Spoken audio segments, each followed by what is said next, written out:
Hello and welcome back to 1874. It's time for a transfer talk live. Myself and the Athletics Aston Villa correspondent Jacob Tanswell going live to talk transfers and contracts with you, the 1874 viewers. And this show is sponsored by NordVPN. And if you head to 1874.io/NordVPN, you'll be able to get yourself a huge discount, and you'll also get 4 months for free. It protects you security-wise on the internet, and also it'll allow you to watch a little bit of extra football in your life this weekend. So do go and check out the link and sign up. It helps us as a channel. I'm Dan Bardell, as I said, joined by Jacob Tanswell, and Jacob has got updates on 9 players this evening. I can see people joining us live now as well. Good evening to everyone. Jacob, how are you in your new house? And there could be a few Wi-Fi issues here, but we've gone live regardless. So apologies if there's a delay. If there's a delay, guys, apologies if my audio's not very good. I'm currently sat on the floor. There's no furniture in my house, so I've been working off the floor for most of the day. So yeah, I think we're going to try, do 10-15 minutes here and pray that nothing goes wrong or too badly wrong.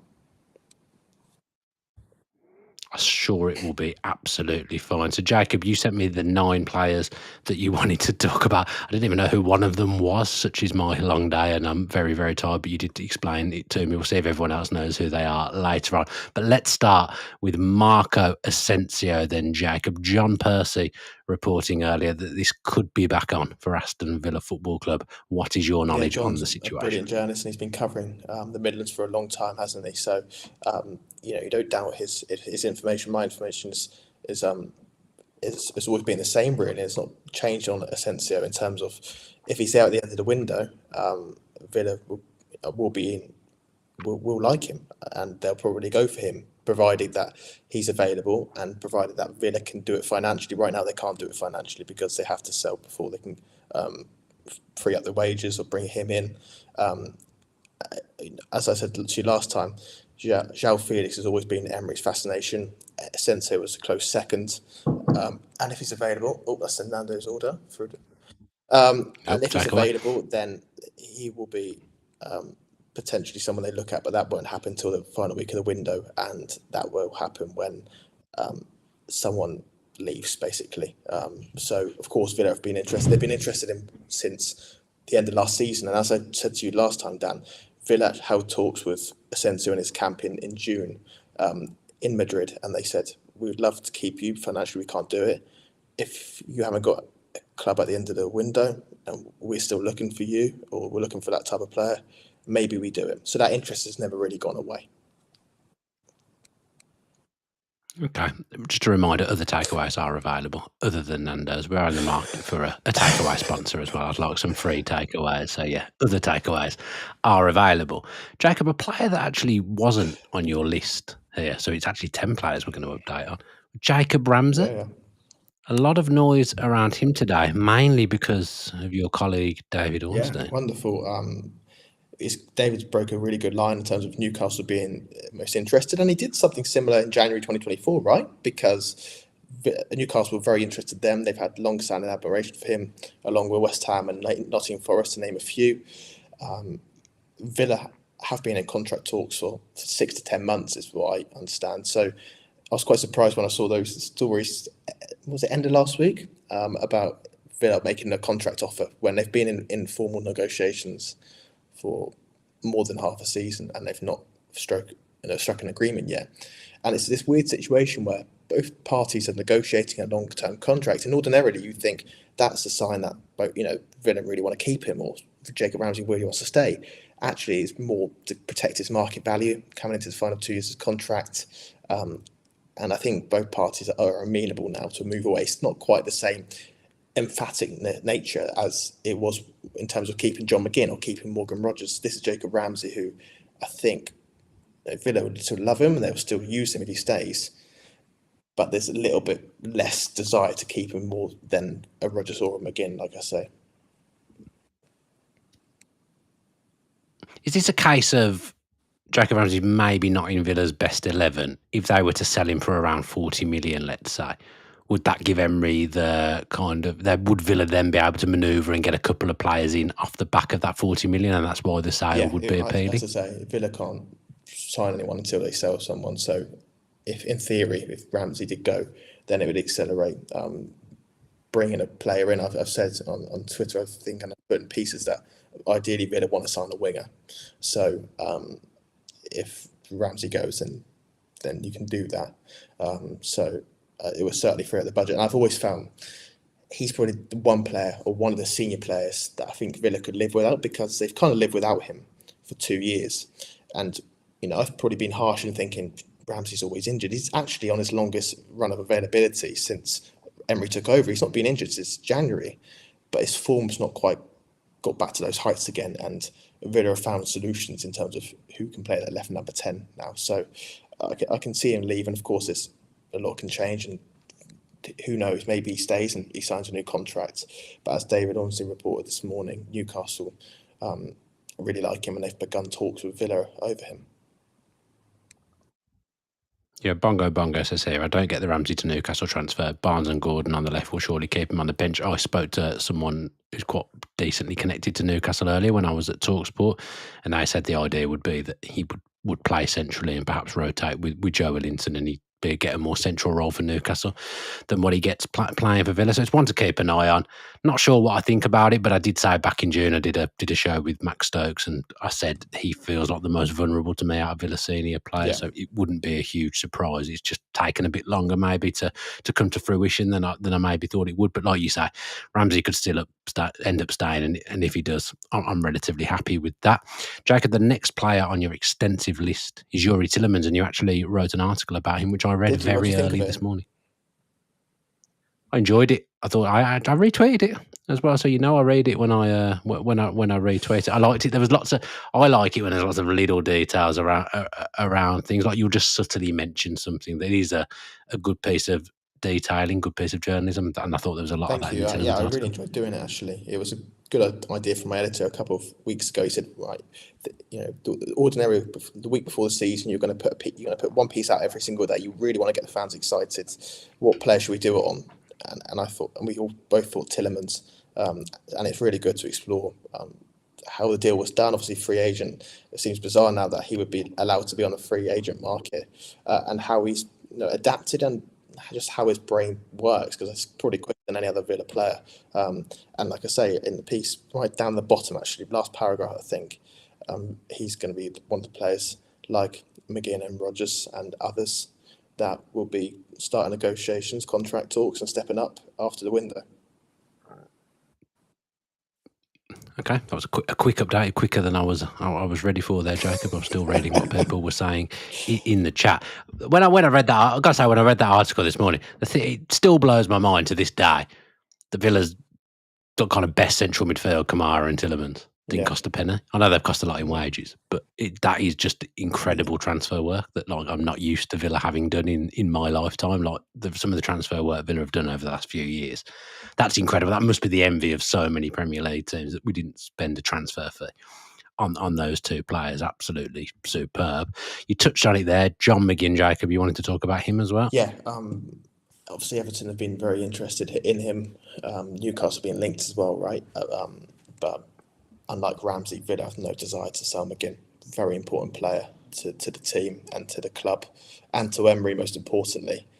And Villa will start contract talks.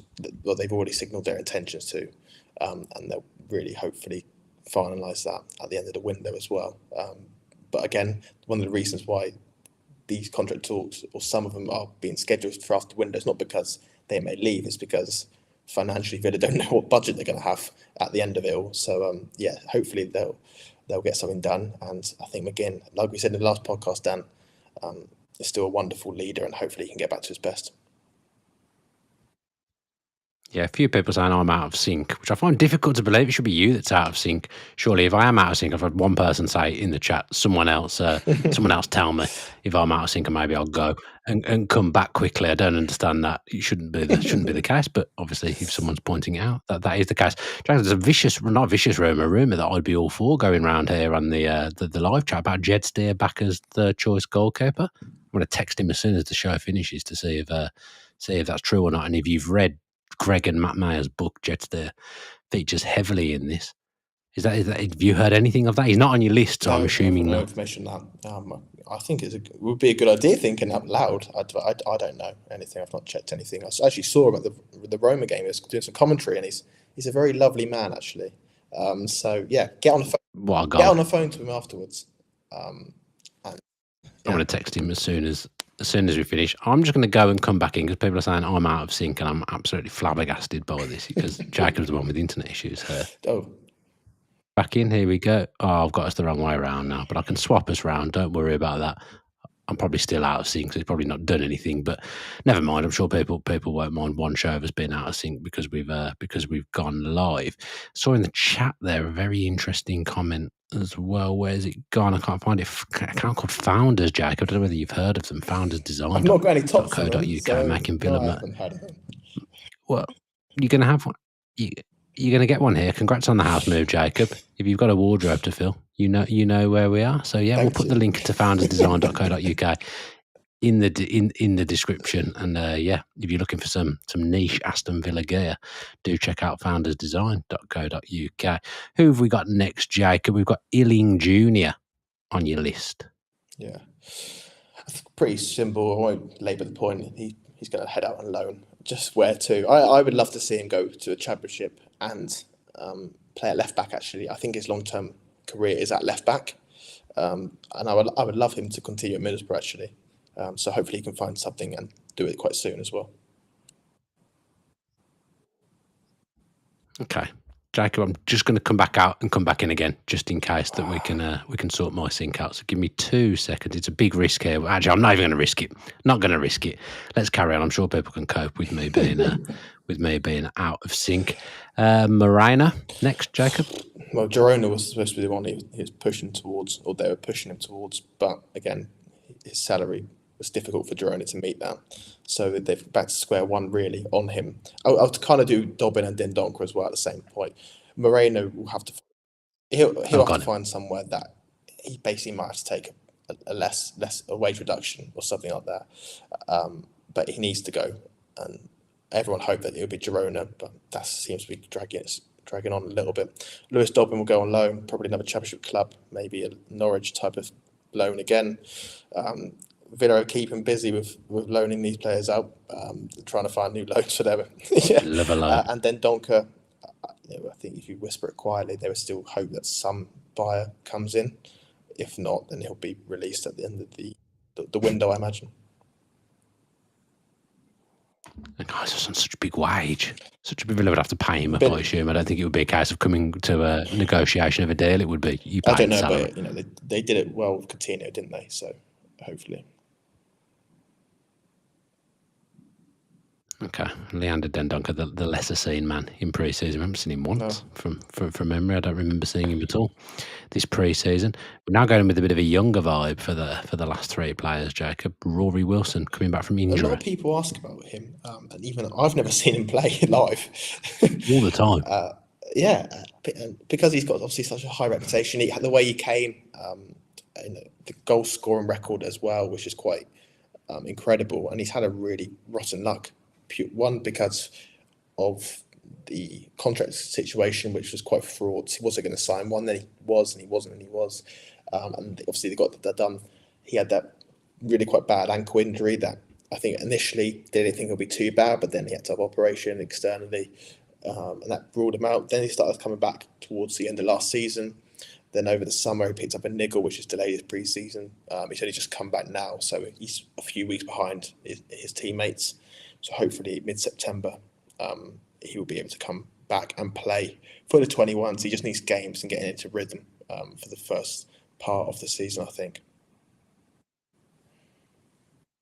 Okay. Your next player, you texted me this earlier, Taylor. I was like, was it Neil Taylor coming back? Is Ian Taylor coming out of retirement? I was like, who is Taylor? I couldn't work out who you were talking about. And I bet there's a few people watching right now who are thinking, who is Taylor? So Jacob's going to tell us who Taylor is. I'd completely forgotten he existed, if I'm being honest. Yeah, I know you're answering it because I've seen a few people message me actually about Kenny Taylor. He was one that Villa signed from Man City, very highly rated, and he has a feature all in pre-season. I didn't know this at the time, and it's and people thought it'd be because he's getting loaned out. He's just like Rory Wilson's just got injuries at the moment, so hopefully they can be cleared up. But he's a really good talent. He's another one to watch, a similar way to George Hemmings. Okay.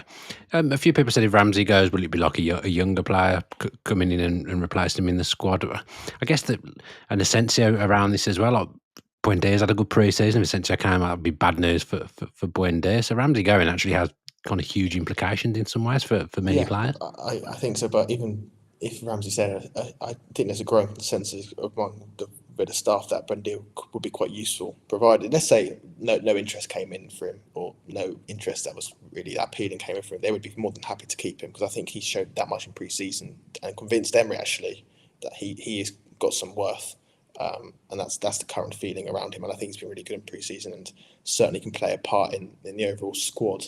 I don't know who would replace Ramsey. I think they want a wing off the right. Gesson can play in that left 10 role. He played there a little bit in the fleeting moments he's had over the weekend. You've obviously got Rodgers, you've got McGinn, you've got Tielemans. You're not playing as a left winger, are you? Playing as a left 10, and there's a lot of players that can do that. So I think someone off the right. But again, it comes back to our friend Leon Bailey, right? If he doesn't go, then there's no need to get a right winger. No, it's going to be interesting these last few weeks of the transfer window. Who stays, who goes, whether we manage to get some players. I do think regardless, whatever happens, there'll be at least one more body through the door, even if it's just a loan. I think Villa will sign another senior player before the end of August from speaking to people. One player that they did sign, Jacob, was Redmond very early on in the window. He's the last player on Tanswell's list.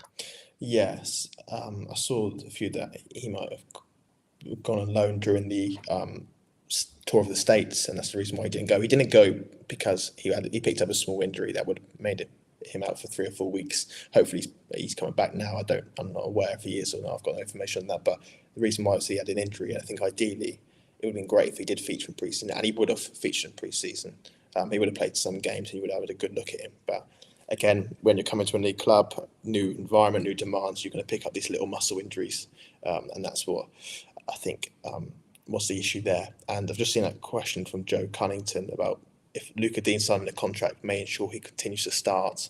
I don't think this is clear cut as that, actually. I think Luca Dean, Emery really loves Luca Dean, and I think it will be more of an even 50-50, 60-40 job split almost with Maatsen. And I think that actually suits Luca Dean going into a World Cup year, because he wants to be fresh to be France's #1 left back in the World Cup. So he doesn't mind not playing it every single game, but I do think he still considers himself the best and first choice left back. So it'll be interesting to see who starts against Newcastle. I think it'll be Maatsen, is my thinking. Purely based off the fact he did well against them last time at Villa Park, and I think we'll attack them, try and go at them early. So I think it'll be a more attacking line. So I think it'll be Maatsen against Newcastle on day one. Anything else from you, Jacob, before you go and eat your Nando's? It's going to be cold now. I haven't got a microwave, I've got nothing. God. So I'll be quick. Like I say, there's a piece every single day this week coming. Tomorrow, George Hemmings' piece. Thursday, there's another piece. I can't quite say yet. Friday, there's a season preview, and Friday evening or Friday afternoon, if you're a subscriber to The Athletic, we're doing a live Q&A, and that Q&A will then be typed up by one of the nice editors for the Saturday morning before the game. So lots going on this week. Doesn't even do his own typing. So big time. Doesn't do his own typing anymore. Dear me. No comment. Plenty of content coming up on 1874 as well. We'll obviously have our usual match preview. We'll have a Stato preview as well. There's going to be some tactical stuff through the season. Been speaking to someone today about that, and I'm going to be doing something around match day that I haven't done before, which I'm quite excited and a little bit nervous about doing as well. So I'm going to be doing that when the season starts, and we'll see how that goes, because my technical skills are not brilliant. You see now why we do less live. Jacob coming in and doing it from his new house, probably not helpful. No idea Don't why blame to me. me. That's out of sync here, but never mind. Hopefully you've enjoyed the show. I am going to blame you. I am going to blame you, sneaky contract boy. Hopefully everyone's enjoyed the show and enjoyed the intel regardless. Jacob, that's it from you this week, isn't it? Just see people at Villa Park on Saturday. To seeing everyone again. Can I go now so I can eat my Nando's? Thank you very much for tuning. You can go, mate. Let's go. You don't have to stay for the outro. I'll do the outro on my own. Don't worry about that. Cheers, guys. Bye-bye. Thank you very much, Jacob. I may as well stay in. If anyone's got any questions, I'll stay on and answer them. Although if I'm still out of sync, that's going to just really annoy me. So 5 minutes if people have got any questions. Jacob's gone to and answer any questions that come up. Now, like I said, there's going to be plenty of content coming up here on 1874, hopefully more in sync than it has been for this show, that's for sure. And as I've asked for questions, nobody is asking anything in the chat now, so maybe I am going to go. I'll give it 2 more minutes to see if any questions come in.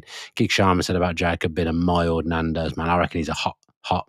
Did everyone know Jacob's only 24 as well? I thought he was older than that. He mentioned before we came on that he's 24. I could not believe it. I am way older than Jacob, 24 years young. That was absolutely incredible. Brian Alexander is looking forward to the Stato previews. Yep, spoke to him today. We're all lined up and ready to go. That should be done on Thursday. I think we'll do the Stato previews with the match previews with Dave Reed coming up on a Friday. Thank you very much, Mark Chilton. No questions, just love you, Dan. I love you too, Mark Chilton. Nice in this social media age. I just wanted to say something nice about you because I tell you what, X is an absolute cesspit right now. You cannot say anything without getting abused, but I've got to say it goes over my head mostly. I don't really let it bother me. Chris M says, have you heard besides the Asensio rumours? No, just what I said earlier, really, that whatever happens, Villa will be active. They will sign another player before the end of the transfer window. I don't know what position it will be or where, but my intel is that Villa will sign at least one more player before the end of the window, whether that be a permanent or a loan, I don't know, but someone else will enter the building. Agent Cooper says Tanswell has no Nando's. He just hates transfer talk. You can see it in his face. It's his idea to do this show. He wanted to do it. He came up with the idea and sent me a list of players earlier, so I've rushed back from London to jump on live and do it with him. Do let me know in the sync, actually, in the sync. Do let me know in the chat if I am still out of sync. I'm just interested to know at this point, because if I am back, then I can definitely blame it on Jacob. Stephen Bright says, have Villa-based baby names already been vetoed? I've managed to sneak one in. Yeah, I've got a good idea of what the name will be if it's a boy, and a fairly decent idea of what the name will be if it's a girl. I should find out that information soon. But no, I will say I got a package the other day through the post of loads of Villa baby stuff and a card from someone called Tim, and I was thinking, who is that from? Couldn't work out where it had come from. And I was thinking, I've seen that kind of baby grow thing before. And I realised it was Tom Julian playing a practical joke, calling himself Tim because once somebody called him Tim when we were on the tube together, which I found very funny after they'd said they were a big fan of our podcast. But Tom had sent me a load of Villa baby stuff, which was very, very nice of him. But he signed the card off Tim, so I didn't know it was from him for ages. And I was racking my brains thinking, I don't know anyone called Tim. Who's sent me this? Geek Sharma's got the wrong show here. Concert to score 4 goals this season, in my opinion. A show did release earlier on today with myself and Neil Dunworth looking through your predictions for the 25-26 Aston Villa season. So we went through them and spoke about them. So yeah, do go and check out that content if you haven't done so already, whether that be on video or audio. Tom says, where do you see Villa finishing? Done lots of kind of prediction things for TalkSport 2 today, and I had Villa down as 5th. And I've also got a Premier League YouTube channel now, and Jonathan Wilson had Villa down as 5th, and I'll be previewing the Premier League action with him on that channel every single week. So do subscribe to that channel if you can for me as well. That would be really, really appreciated. Josh Hill Sangera, whose name I've probably just said wrong, says, Dan, I have a box at the Villa. Fancy popping down this season. If I do, I'll get dogs abuse on social media for entering corporate hospitality. But yeah, very kind of you. I'd be up for that for a game this season for sure. Paul D says, will Everton score the most goals from free kicks this year from fouls on Grealish? It's a deadly combination, that, isn't it? Everton's land of the giants. And then you suddenly got Jack Grealish there winning loads of free kicks. You can imagine Branthwaite and Tarkovsky and O'Brien might profit heavily from this, although the big midfielders have gone, haven't they? Everton, Draco Ram, obviously Anana to us as well. You would think, though, Tarkowski and the other defenders might be worth a punt in your fantasy football team. PSK says, heard Rodgers out for the first 2 games. You hear the same. All quiet on the Rodgers front. I haven't heard that, and I know that Jacob hasn't heard that as yet either. So hopefully that's not true, because I want to be going to Villa Park on Saturday with Morgan Rodgers in the team. David Rogers says, do you think 45 million gets the Ramsey sale over the line? I would say it would be less than that. I'm sure Villa would want around that, but I don't think they get that. I will also say that I think a lesser offer would get accepted somewhere between the 35 and 40 million pound mark. I think would be enough to get Villa to accept a Ramsey offer. In my opinion, it's a really funny one with Jacob. I can't work out how I feel about it, but I think I braced myself for it 2 months ago, feeling that would be the one that would happen. Then it didn't, and it went away, and now it's come back again. Obviously, David Ornstein reported it today, and Jacob's been speaking to him, so we'll see what happens. The article I read felt a bit like Ramsey was kind of driving it and was interested. That was the part that surprised me, but maybe he wants a fresh challenge and a change of scenery. I'm sure more will come out around that in the coming weeks. I'm going to go because my office is absolutely boiling. Very, very hot in here, and I can't have the window open because all that happens in my state is dog bark all the time, so I can't have the window open. Thank you very much to Jacob, and thank you to those that have joined me live, and thank you to NordVPN as well. Don't forget to head to 1874.io/NordVPN. Don't forget to visit foundersdesign.co.uk and get yourself some Villa t-shirts, and don't forget to subscribe to 1992, a show about the Premier League, my new venture, taking it slowly, seeing how we go with it, but I've started putting shows on there, and like I say, there'll be a preview with Jonathan Wilson out on Thursday, and that'll be every Thursday throughout the Premier League season. So again, thank you to those that join me live, and thank you to those that will go on to watch and listen as well. Subscribe with your post notifications on YouTube, please. We're nearly at 28,000 subscribers. Via audio, if you could leave us 5 stars, leave us a review, leave us a comment, that would be very much appreciated. And yeah, there'll probably be some content tomorrow, I'm going to imagine. So if you've missed anything this week, go back and watch or listen to plenty of timeless content here on 1874. Looking forward to the week. Can't wait for Saturday. Have a great rest of